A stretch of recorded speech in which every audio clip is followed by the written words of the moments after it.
अब एक गिलास पानी लो ना।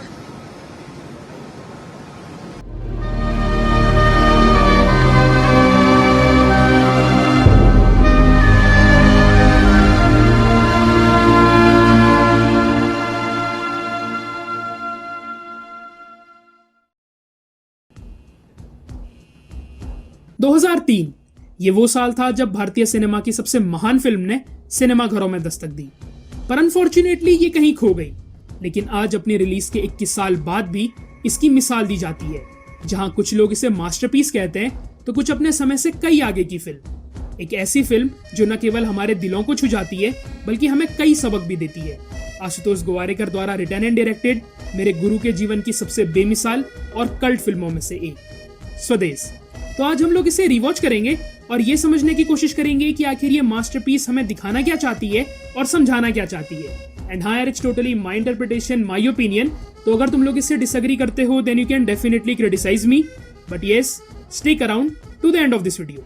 जी हाँ, मैं नहीं मानता हमारा देश दुनिया का सबसे महान देश है, लेकिन ये जरूर मानता हूँ कि हमें काबिलियत है, ताकत है अपने देश को महान बनाने की।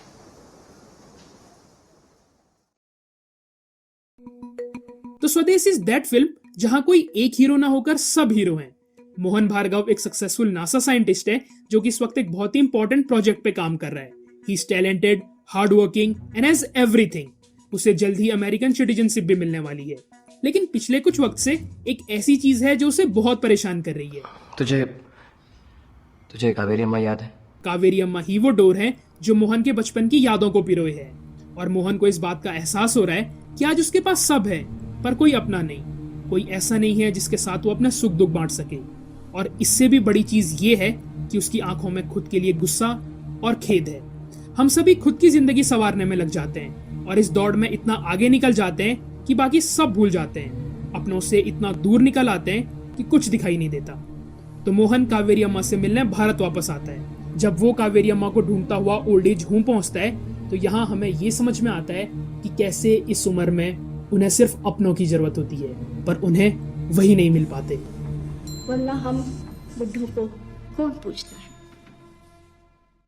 गीता मोहन को पहली बारी में ही पहचान लेती है, बट शी डजंट वांट कि मोहन कावेरी अम्मा को उनसे दूर लेकर जाए, और इसीलिए वो गलत रास्ता बताती है। You think so? Yeah, sure. लेकिन इसी रास्ते पे हमें असल इंडिया दिखता है। वो दुनिया दिखती है जो बहुत सुंदर है। बस हमें यूं ही चलते रहना है। तकलीफ और दुख तो हर किसी के जीवन में आते रहेंगे, पर हम उन्हें कैसे देखते हैं केवल ये मायने रखता है। मोड़ गलत नहीं होते, इंसान गलत होते हैं। और अब काफी लंबा सफर तय करने के बाद आखिरकार मोहन कावेरी अम्मा के पास आ जाता है।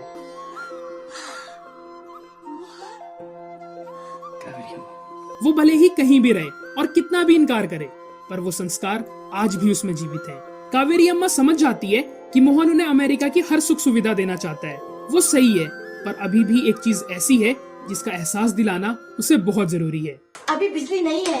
क्यों? यहाँ हमें बिजली की समस्या तो बहुत अच्छे से दिखाई गई है, पर साथ ही ये भी बताया गया है कि कैसे एजुकेशन की कोई वैल्यू नहीं करता, और करे भी कैसे। जब आपके पास 2 वक्त की रोटी ना हो, आप उसके लिए जूझ रहे हो, तो शिक्षा के बारे में सोचने का वक्त किसके पास है। अगर एतराज ना हो तो मैं अपने कैरेवन में सो जाऊं। पर अच्छी नींद तो खटिया पे ही आती है। बहुत दिनों से इतनी गहरी नींद नहीं सोया। और धीरे धीरे मोहन को कई चीजें समझ में आने लगती हैं। वैसे आजकल हम सभी महिला सशक्तिकरण पे काफी चर्चा करते हैं, लेकिन मैंने वुमेन एम्पावरमेंट पे इससे सुंदर और इससे सटीक विवाद आज तक नहीं सुना, जहां हमें दोनों ही पहलुओं को बहुत ही ब्यूटीफुली दिखाया गया है। वो पेट्रियार्कल सोच और उसकी दलीलें बिना बढ़ा चढ़ाकर और एकदम सरल अंदाज में बहुत ही अच्छे से दिखाई गई हैं। एक स्त्री के लिए घर का कामकाज ही काफी है। और ये भी समझा दिया गया है कि वो हथेलियां सिर्फ मेहंदी के लिए नहीं होती। I completely agree with you. इसी तरह के विचार, ये रीति रिवाज, परंपरा, ये सब देश को जकड़े हुए हैं। हाँ, इन्हीं संस्कारों और पुरानी परंपराओं की वजह से ही देश तरक्की नहीं कर पा रहा है।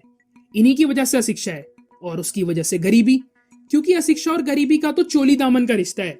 हाँ, ये बात तो सही है, पर इनमें संस्कारों का दोष नहीं, क्योंकि संस्कार और परंपरा ही तो हमारी धरोहर है। इनके बिना देश मतलब आत्मा के बिना शरीर। पर हम देश की बात कर क्यों रहे? हमें तो अपने बारे में सोचना चाहिए ना। नहीं, ये सब एक दूसरे से जुड़ा हुआ है। हाँ, ये भी है, पर सरकार योजनाएं बना तो रही है। योजना बनाना सही है, पर उससे भी ज्यादा जरूरी ये है कि उनका इम्प्लीमेंटेशन होगा ये नहीं, और कैसे होगा, और जिम्मेदारी सिर्फ सरकार की नहीं, we are also a part of this system and this is our responsibility as well. और वैसे भी जो खुद की मदद नहीं करता उसकी मदद तो भगवान भी नहीं कर सकता। तो समझे, गलतियां निकालना आसान है, बट व्हाट्स इंपॉर्टेंट इज कि तुम हिंदुस्तानी कर क्या रहे हो। तुम हिंदुस्तानी? सॉरी, आई मीन हम हिंदुस्तानी। अब हमें जातिवाद के बारे में भी जानने को मिलता है। शेर और बकरी एक घाट पर पानी नहीं पी सकत है मोहन बाबू। और सुनो, जो कभी नहीं जाती उसी को जाति कहते हैं। इसकी वजह से लोग सपने देखने से भी डरते हैं। पर हम ये क्यों नहीं समझते कि हम सब तारों की तरह ही तो हैं, जो साथ में कुछ भी बना सकते हैं। अलग अलग हम सुंदर तो हैं, पर सिर्फ टिमटिमाते तारे हैं। और अगर हम साथ होंगे तो सिर्फ हम नहीं बल्कि पूरा आसमान जगमगाएगा। पर दिक्कत सिर्फ ये नहीं है, लिंग भेद, गरीबी, बाल विवाह और न जाने क्या क्या है, जिसका एहसास दिलाने के लिए कावेरी अम्मा मोहन को कौड़ी भेजती है। मैं जानती हूँ मैं क्या कर रही हूँ। क्योंकि ये रास्ता मोहन के साथ साथ हमारे दिलों पर भी गहरी छाप छोड़ने वाला है। और यहाँ हमें दिखता है भारत का वो चेहरा जो बेबस है, लाचार है, रोज मरता है और उम्मीद ही छोड़ चुका है, जिसे हम कभी नहीं समझ सकते। क्योंकि मेरे आंसुओं का स्वाद मोहन बाबू मेरे मन का नमक ही समझता है। मोहन पहली बार देश का पानी पीता है, पर उसमें मिठास नहीं थी। स्वाद था तो गरीबी का, मजबूरी का। और अब कोई आवाज नहीं उठाएगा, क्योंकि सच बताऊं तो हमें अंधेरे की आदत पड़ चुकी है। विपदा इस वक्त सीता माता पर नहीं बल्कि भारत माँ पर आई है। और हम क्यों राम जी का इंतजार कर रहे हैं जब वो कहीं गए ही नहीं है, बल्कि वो तो हमारे मन में है। तो अब बहुत हुआ, मोहन को बल्ब जलाना ही होगा, सिर्फ गांव में नहीं बल्कि अपने, हमारे और सबके मन में भी। वो आंखें जो कई वर्षों से आश लगाए बैठी हैं, उनके लिए, खुद के लिए और देश के लिए कुछ करना होगा।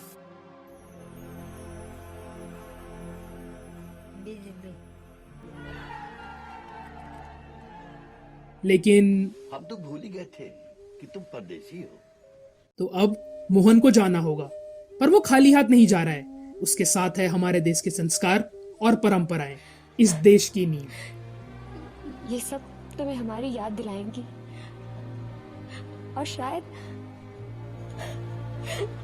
तुम्हें लौटने को मजबूर कर देगी। और अब जैसा घर से दूर चले जाने के बाद हम सबके साथ होता है, हर एक चीज बस घर की ही याद दिला रही है। यहाँ सब कुछ है, पर वो मिट्टी की खुशबू और अपनों का साथ नहीं। पर अगर मोहन चला गया तो वो कई सुख सुविधाएं खो देगा। Mohan, you do realize what you're going to lose. लेकिन वो ये चीज समझ गया है कि अपने आंगन की बेल अगर दूसरे के घर में फूले फले तो घर के अरमान मिट्टी में मिल जाते हैं। John, I know what I'm going to gain. तो बात बस इतनी सी है कि हम चाहे कहीं भी चले जाएं, लेकिन अपने ही पानी में पिघल जाना बर्फ का मुकद्दर होता है।